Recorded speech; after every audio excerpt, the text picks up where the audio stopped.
예, 2022년 테마 레포트 미래어셋증권에서 지난주 금요일 날 나왔어요. 금요일 날 나왔고 이제 제목은 블록체인, 코인과 NFT 이것이 미래다.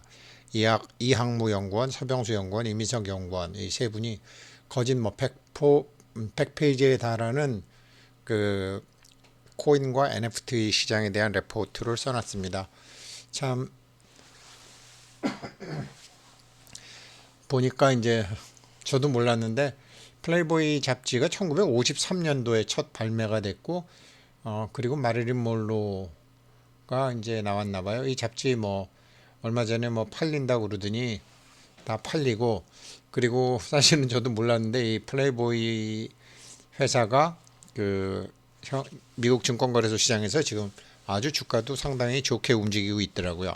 그래서 제가 주식 얘기도 물론 말씀드리겠지만 이제 전반적으로 변화하는 세상, 드디어 금융에서 돈이 코인에 관심을 보이기 시작했다. 라는 건데요. 한번 그 레포트를 제가 좀 읽어 드릴게요. 그러면서 이제 결론적으로 뭐 증권사 테마 레포트이기 때문에 2022년도 테마로 이제 부정할 거로 제일 먼저 이 사람들이 한 것이 그, 그 미국 나스닥에 상장되어 있는 이제 BKCH ETF입니다. 현재 주가 모습은 이렇고요. 나중에 제가 설명을 드리겠고 6개월을 보니까 지금 뭐 내리고 있고 그러니까 내년도니까 한번 주식뿐만 아니라 변해가는 시장 지금 엄청나게 큰 변화가 있는데요. 채굴 기업하고 가상자산 거래소의 65%를 투자하고 있는 BKCH ETF를 추천을 했어요. 이 100페이지에 달하는 미래어셋 레포트에서요.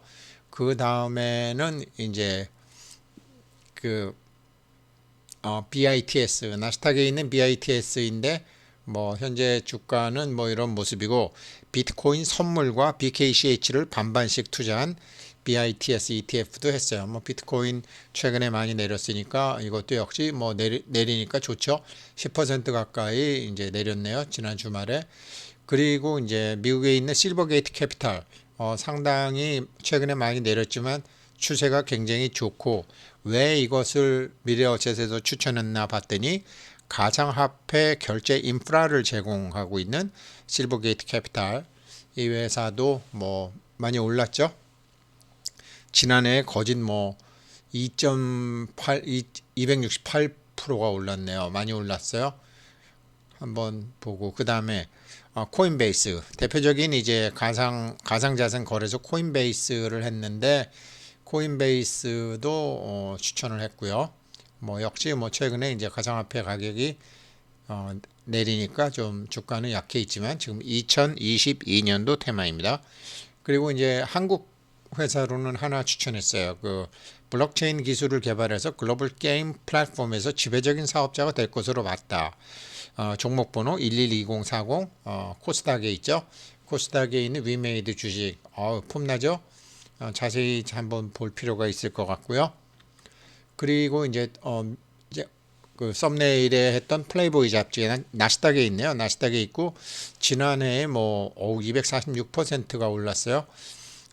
그 왜 이렇게 오르나 봤더니 강력한 IP 파워를 기반으로 NFT와 메타버스에서의 성과가 기대되는 플레이보이다. 플레이보이사다. 이렇게 해서 이제 6개 회사를 미래어셋 증권에서 했는데 이것을 이제 한번 왜 그런지 제가 첫머리를 한번 이렇게 읽어 드릴게요.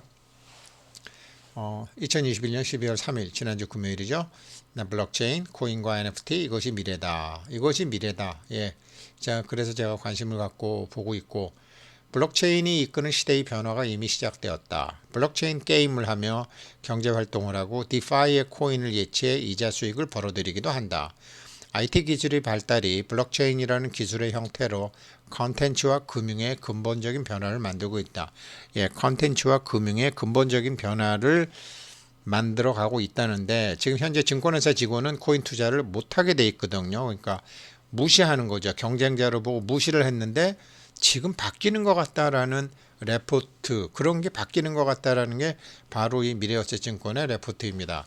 그래서 이제 바뀌는 세상을 제가 소개시켜드리기 위해서 컨텐츠가 이제 인베스트먼트 서머리 오늘 이거 주로 여기 해드릴 거고요. 탈중앙화 플랫폼, 블록체인, 그 다음에 그 Non-Fungible Token, NFT 시장 규모, 이거 시장 동향, 그 다음에 NFT 및 P2E가 이끄는 게임 산업 변화. 놀면서 돈 번다라는 거죠. P2E, Play to Earn. 그 다음에 컨텐츠 산업의 성장을 이끄는 NFT, 그리고 금융 관점으로 가상자산에 투자한 민간 경제 주체, 월스트리트나 파이낸싱 컴퍼니, 금융기관, 기관 투자자 이런 것들이요. 그리고 가상자산이 만들어갈 금융의 미래, 그리고 이제 투자 전략에 이제 그 비트코인, 이더리움 이외에 그 얼터너티브 코인, 알트코인, 그 다음에 가상화폐 직접 관련된 기업이나 펀드 투자, 그 다음에 가상화폐 사업을 차세대 성장 동력으로 추진 혹은 추진할 기업의 투자, 그 다음에 이제 관심 종목으로 4개가 실버게이트 캐피탈, 코인베이스, 위메이드, 플레이보이, 제가 앞서 보였던 ETF를 제외한 4개의 관심 종목에 대한 레포트가 또 나와 있어요. 그리고 이제 아까 관심 종목 여기 말씀드렸던 거 코인베이스, 위메이드, 실버게이트 캐피탈, ETF 하나에서 5개를 했어요. 한번 천천히 제가 읽어봐 드릴게요. 인베스트먼트 서머리, NFT가 쏘아올린 블록체인 사업의 성장 가능성. 자본이 특정 기술 기반의 새로운 산업에 모이기 위해서는 첫째, 기술의 필요성을 입증해야 되고, 둘째, 대체 가능한 다른 기술이 없어야 되고, 셋째, 추가적인 기술 개발을 통해 취약점이 빠르게 개선될 수 있어야 된다. 이런 측면에서 NFT는 블록체인에 자본이 모일 수 있는 천병 역할을 해준 것으로 판단한다. 디지털 콘텐츠의 권리 보장 필요성은 오랜 기간 이어져 왔는데, 첫째, 블록체인 기술 기반의 NFT가 비로소 이 문제를 해결했다.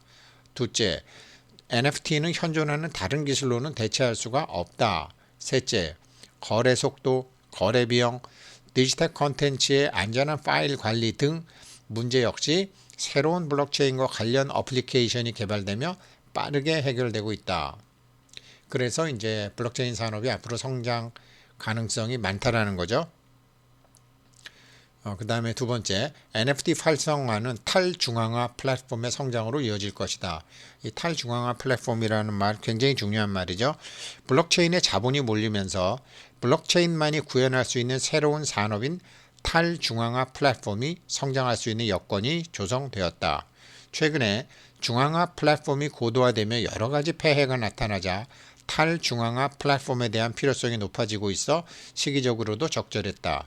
고도화된 플랫폼이 있는 시장에 신규 플랫폼의 진입이 용이하지는 않지만 블록체인 기술을 활용한다면 충분히 가능하다. 탈중앙화 플랫폼은 참여자에게 가상화폐를 지급하는 방식으로 경제적인 유인을 제공한다. 당근을 주어서 생태계를 만든다는 소리죠. NFT를 통해 가상자산의 가능성에 대한 기대가 높은 여건을 감안하면 탈중앙화 플랫폼으로서의 참여 유인은 충분하다. 탈중앙화 플랫폼이 활성화될수록 관련된 가상화폐의 가치 역시 상승한다. 이에 따라 참여자는 초기 불편을 감수하고 탈중앙화 플랫폼을 적극 활용할 것이고, 탈중앙화 플랫폼은 점차 기존 플랫폼 영역을 잠식해갈 것이다. 대표적인 게 파이코인이죠. 계속 24시간마다 눌러야 되고 24시간마다 저는 누르지도 못하지만, 아무튼 이러한 불편함이 있는데 그러한 보상으로서 이제 파이코인이 나온다고 그러니까 지금 생태계를 만드는데 그렇게 열심히들 하고 있는 거죠. 그리고 셋째, 화폐.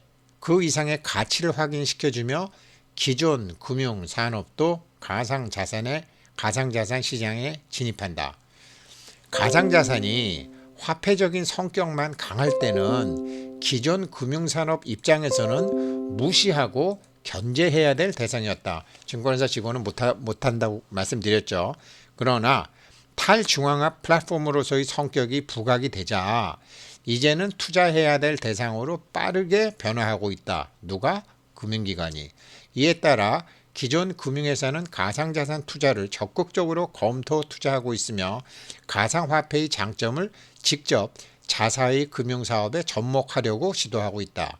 이와 같이 기존 금융회사가 투자로서 사업으로서 가상자산 시장에 진입함에 따라 가상자산 시장은 과거보다 변동성은 낮아지고 훨씬 안정적으로 성장할 것이다.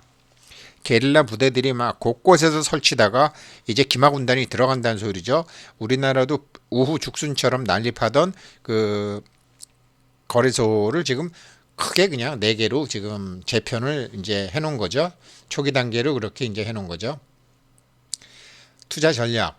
블록체인에 투자하는 방안은 코인 직접 투자하는 방법, 펀드를 통해서 투자하는 간접적인 방법, 그리고 관련 기업 투자로 나누어질 수 있다. 그러니까 코인 직접 투자는 제가 말하는 유통시장 투자, 펀드는 이제 뭐 펀드 투자, 관련 기업 투자는 발행시장 투자, 채굴기업 투자 같은 것으로 지금 저도 이제 같이 공부하시는 분들 이렇게 조금씩 같이 공부하고 있는 바로 그런 거죠. 코인 직접 투자는 가상자산 시장의 기축통화 역할을 하는 비트코인 또는 탈중앙화 플랫폼의 OS 역할을 하는 블록체인은 이더리움을 추천한다. 지금 이제 미래어셋증권이 일단 대표적인 거로 비트코인, 이더리움 추천한다라는 거죠. 스마트폰 OS의 가치는 보수적으로 1.54조 달러로 추정이 가능한데 이더리움이 탈중앙화 플랫폼 시장의 과점적 블록체인이 된다면 현 5천억 달러 수준의 시가총액은 여전히 충분한 상승 여력이 있다. 그러니까 시장 전체를 1.54조 정도로 보는데 지금은 3분의 1인 5천억 달러 수준밖에 안 되기 때문에 앞으로도 1조 달러 이상의 어마어마한 그 시장 가치가 있다라고 본다는 거죠. 그래서 ETF는 채굴기업과 가상자산 거래소의 65%를 투자하고 있는 그 BKCH ETF, 비트코인 선물하고 BKCH를 반반씩 투자하는 BITS ETF 제가 모두에 말씀드렸죠. 그리고 기업으로는 가상화폐 결제 인프라를 제공하고 있는 실버게이트 캐피탈, 실버게이트 캐피탈 아주 좋죠. 미국 기업이죠. 그 다음에 이제 대표 가상자산 거래소인 코인베이스, 미국 기업이죠. 그 다음에 블록체인 기술을 활용해 글로벌 게임 플랫폼에서 지배적인 사업자가 될 것으로 기대되는 한국 기업 위메이드 종목번호 112040 그리고 모두의 썸네일에 했던 강력한 IP 파워를 기반으로 NFT와 메타버스에서의 성과가 기대되는 플레이보이 미국 기업이죠. 추천한다. 나스닥에 있는 건데요. 이렇게 이제 서론을 놓았어요. 서론을 놓고 오늘 제가 조금만 더 해드리면은요. 이제 탈중앙화 플랫폼 블록체인이 뭐냐? 탈중앙화 플랫폼 시대. 기존 중앙화된 플랫폼의 문제를 해결할 수 있는 탈중앙화 플랫폼인데요. PC 인터넷과 모바일 인터넷 시대를 지나며 거대하게 성장한 플랫폼 덕분에 인간의 삶은 더욱 편리해졌다. 그러나 플랫폼도 결국 이윤의 극대화를 추구하는 기업일 뿐이다. 그 과정에서 플랫폼 참여자의 권리를 제한하거나 이익을 침해하는 결과가 나타나고 있다. 물론 이는 플랫폼이 초기 지배력을 강화하기 위해서 플랫폼 참여자에게 지불한 비용을 회수하기 위한 합리적인 노력의 일환이다. 지금 뭐 파이코인 이렇게 뭐 매일 누르시고 이렇게 하시는 분들이 다 플랫폼 참여자, 생태계 참여자죠. 그러나 플랫폼이 더욱 강력해지고 우리 삶에 더욱 깊게 침투할수록 권리 제한과 이익 침해 문제는 더욱 커질 수밖에 없다. 우리 정보를 도둑맞는다든지 이제 우리 정보가 한 군데 모여 있으니까 막 이용당하는 그런 소리죠. 이에 따라 최근 플랫폼에 대한 규제 움직임이 나타나고 있으나 근본적인 해결책이 되기는 어렵다. 뭐 기업들이 뭐 자기네들이 잘하겠다, 뭐 방화벽 강화하겠다, 보안 강화하겠다. 그렇지만 그게 안 되잖아요. 이러한 배경 속에서 최근 부상하고 있는 것이 바로 탈중앙화 플랫폼이다. 탈중앙화 플랫폼은 블록체인 기술을 통한 DApp, 탈중앙화 어플리케이션으로 구현할 수 있다. DApp은 이더리움 블록체인이 등장하면서 비로소 가능해진 것이다. 비트코인은 튜링 완전성을 지원하지는 않는다. 하지만 이더리움은 튜링 완전성을 지원하는 최초의 블록체인이었다. 튜링 완전성은 블록체인 시스템이 프로그램을 완전히 구동할 수 있도록 지원한다는 뜻이며, 이론적으로는 중앙화된 플랫폼이 제공하는 모든 프로그램을 구현할 수 있다. 그래서 비트코인, 이더리움 이렇게 BTC, ETF, 뭐 사토시 웨이, 비트코인은 2100만, 그 다음에 이더리움은 무한, 뭐 이런 식으로 이제 합의 알고리즘 POW 뭐 이렇게 나와 있고요. DApp과 이제 DApp과 탈중앙화 어플리케이션과 이제 어플리케이션의 차이, 이런 차이가 있다. 분산돼 있고 여기는 한 군데 몰려 있고 이런 뜻이고요. 그 다음에 가상화폐 제공이 가능한 블록체인 기술은 당근을 주니까요. 플랫폼 구축이 용이한 구조를 가지고 있다. 공급자 및 소비자에게 초기에 부여하는 혜택을 뭐 기업의 보조금이나 정부 보조금 같은 거 대신에 가상화폐로 지급할 수 있다는 것이 핵심이다. 플랫폼의 최우선 과제는 초기 생태계 구축 시 공급자와 소비자를 최대한 많이 모이는 것이다. 지금 파이코인이 이거 하고 있는 거죠. 3천만 가까이 모으고 있는 거죠. 이게 제일 중요하니까요. 이를 가상화폐 지급으로 할 수 있다라는 것이고, 특히 최근과 같이 가상화폐에 대한 기대가 높은 상황에서는 더욱 쉬워졌다. 공급자와 소비자는 향후 지배적인 플랫폼으로 성장할 것으로 예상되는 탈중앙화 플랫폼에 초기 서비스를 제공하거나 가입하는 과정에서 그 대가로 가상화폐를 받는다. 향후 해당 플랫폼의 지배력이 높아져서 가치가 상승하게 되면 해당 가상화폐 가치도 동반 상승하는 구조이다. 특히 중요한 것은 블록체인에서 프로그램이 구동되기 때문에 수정이 상당히 어렵다는 것이다. 즉 초기에 공급자와 소비자가 정한 약속대로 변함이 운영될 수 있다. 물론 수정이 어렵다는 것이 장점만은 아니다. 초기에 생각한 것과 다른 문제점이 발생했을 때 개선도 어렵기 때문이다. 하지만 플랫폼 비즈니스는 이미 오랜 경험과 역사를 가지고 있고 어떻게 구축되어야 하고 또 어떤 문제가 현재 발생하고 있는지도 상당히 잘 알고 있는 산업이다. 따라서 지금 시점에서 이런 플랫폼을 탈중앙화로 구축하면서 향후 추가적인 개선의 필요성이 크지 않을 수 있다는 측면에서 지금의 탈중앙화 플랫폼이 성장할 수 있는 좋은 시기가 될 수 있다. 또한 수정이나 변경이 아주 불가능한 것은 아니다.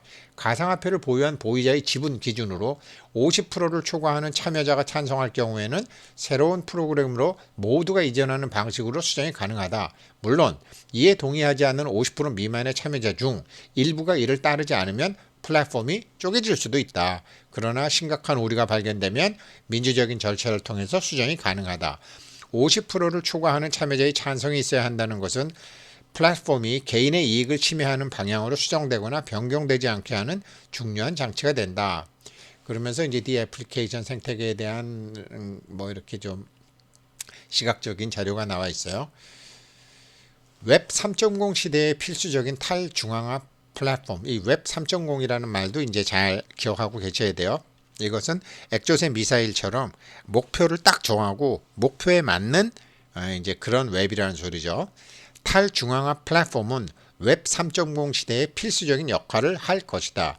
웹 3.0에 대한 개념은 현재까지도 정립되어 가는 과정에 있지만 핵심은 맞춤형 웹 시대를 의미한다는 것이다. 웹이 도입되기 이전에는 정보의 부족 시대에 살았지만 웹 1.0, 웹 2.0 시대를 거치면서 정보의 결핍이 아닌 정보의 홍수 시대에 살고 있다. 특정 여행지를 가려고 해도 웹 시대 이전에는 그곳에 대한 어떤 정보라도 있으면 좋겠다고 생각했지만 이제는 정보가 너무 많아서 어떤 정보가 나에게 진짜 적합한 정보인지를 가려내는 것이 더 중요한 시대가 된 것이다. 그거를 웹 3.0이 한다는 거죠. 웹 3.0은 이러한 문제에 대한 해결책을 제시하고자 시작된 개념이다. 웹 3.0의 구현을 위해서 인공지능, 빅데이터 처리 기술이 핵심적인 역할을 할 것이다. 소비자의 선호와 필요를 정확하게 파악하고 이에 적합한 서비스를 찾아 제공하는 것은 당연히 인공지능이 빅데이터를 기반으로 제공해 줄 수 있는 서비스이다. 하나, 중요한 것이 하나 더 있다. 더욱 양질의 정보가 제공되어야 한다는 것이다. 양방향 정보 제공이 가능해진 지금의 웹 2.0 시대에서 정보 제공자는 대중을 대상으로 정보를 제공한다. 그렇죠? 우리가 핸드폰하고 이제 핸드폰 이 통신사하고요. 정보 제공자는 초기에는 자기만족 등이 정보 제공의 주요 동인이 되겠지만 점차 경제적인 이유가 정보를 제공하는 주요한 예인이 됐다. 예전에는 뭐 공짜니까 막 쓰고 뭐 자기 정보 가져가도 되고 뭐 모두 동의 막 이런 걸 했지만 앞으로는 그렇게 안 되고 있다. 현재 웹 2.0의 경제적인 보상은 광고의 구조를 가지고 있다. 무료지만 광고를 우리가 많이 봐야 되잖아요. 그 결과 정보의 유효성보다는 얼마나 많은 대중이 해당 정보를 읽는지로 그 가치를 평가할 수밖에 없게 됐고 대중 대상 정보만 범람하게 됐다. 아무리 인공지능과 빅데이터 기술이 발달을 하게 되더라도 양질의 정보 자체를 생산할 수 없다. 일부 정보를 생산한다고 하더라도 그것은 제한적일 수밖에 없다. 애초에 다양한 요구에 부합하는 다양한 정보가 제공되어야 하는데 이것을 가능하게 하는 것이 바로 블록체인 기술이다. 그러니까 웹의 진화, 웹 1.0, 웹 2.0, 웹 3.0 이렇게 돼서 뭐 페이스북도 나오고 에어비앤비도 나오고 우버도 나오고 비트코인이 나오고 이더리움이 나오고 이러면서 지금 계속 이제 이렇게 웹이 진화하고 있다라는 거죠. 웹사이트의 그 웹이요. 블록체인 기술은 첫째, 디지털 콘텐츠의 소유권을 명확하게 보장하고 둘째, 가상화폐를 기반으로 양이 아닌 질에 따른 보상이 가능한 구조를 만들어가고 있으며 셋째, 가상화폐를 기반으로 콘텐츠에 대한 보상을 광고와 같은 간접적인 형태가 아닌 직접적인 형태로 받을 수 있게 했다. 코인을 준다라는 소리죠. 예를 들어 사용자가 특정 정보를 올리면 기준에 따라서 시스템에서 올린 정보에 대한 보상으로 가상화폐를 지급해주고 이렇게 받은 가상화폐는 다른 정보를 열람할 때 사용할 수 있도록 플랫폼을 만들 수 있다. 인공지능은 특정 정보에 대한 요청이 있을 때 이에 대한 적합도를 산출해서 정보의 가격을 산정하고 이를 정보 요구자에게 제시해 정보 요구자가 받아들이면 정보를 열람할 수 있도록 할 수 있다. 이 파이코인 같은 게 지금 뭐 어떻게 할란지 모른다고 그랬잖아요. 이 가격이 뭐 시초가가 얼마다 메인넷이 되면 얼마다가 아니라 처음에는 상품권 형식으로 이렇게 굉장히 많은 상품몰을 만들고 있기 때문에요. 그러니까 여러 가지 상품몰을 만들 수 있는데 파이코인을 뭐 10달러 어치의 돈을 주는 게 아니라 예를 들어서 10달러 어치의 상품권 같은 거를 줘서 자기네들이 그 만들어둔 그 플랫폼 내에서만 사용할 수 있게끔 처음에 할지도 모른다라는 거죠. 아마 그렇게 될 가능성이 있어요. 그러니까 현금으로도 바꾸려면 그 대신 할인이 굉장히 많겠죠. 아무튼 그런 여러 가지 이제 방법이 있는데 그러니까 다시 한번 말씀드리면 인공지능은 특정 정보에 대한 요청이 있을 때 이에 대한 적합도를 산출해서 정보의 가격을 산정하고 이를 정보 요구자에게 제시해 정보 요구자가 받아들이면 정보를 열람할 수 있도록 할 수 있다. 요구자가 열람 후 그 가치를 인정하면 그 정보의 가치는 가격으로 정해지는 구조가 될 수 있다. 거래는 모두 해당 플랫폼에서 발행한 가상화폐로 이루어지게 된다.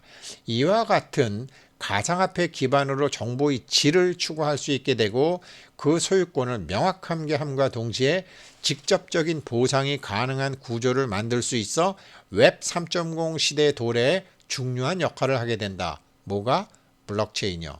그래서 웹 1.0, 웹 2.0, 웹 3.0 있는데 웹 3.0, 웹 2.0까지는 참여와 공유, 웹 3.0 시대부터는 상황인식, 맞춤형, 그 다음에 인간과 컴퓨터가 같이 PC, 모바일, 단말기, 웨어러블 기기 이 웹 3.0 시대에는 이제 굉장히 이게 다양한 방법으로 되는 거죠. 그래서 웹 2.0 기반의 기업을 대체하고자 하는 웹 3.0 블록체인 프로토콜 회사들이 이렇게 이제 굉장히 많이 있는 거죠. 지금 이런 식으로 진화하고 있다. 회사의 주도권도 바뀌고 있다. 여기까지 하고 또 제가 정리해서 하고요. 일단 이런 개념을 아시고 뭘 해야지 이게 뭐 시초가가 얼마다 2000 몇 년도에 몇 년이라는 것보다 지금 이게 어떤 방향으로 나가고 있는가 그거를 먼저 한번 보시는 측면에서 하는 거고요. 제가 일단은 여기까지 하고 다음에 또 이어서 계속해 드리겠습니다. 고맙습니다.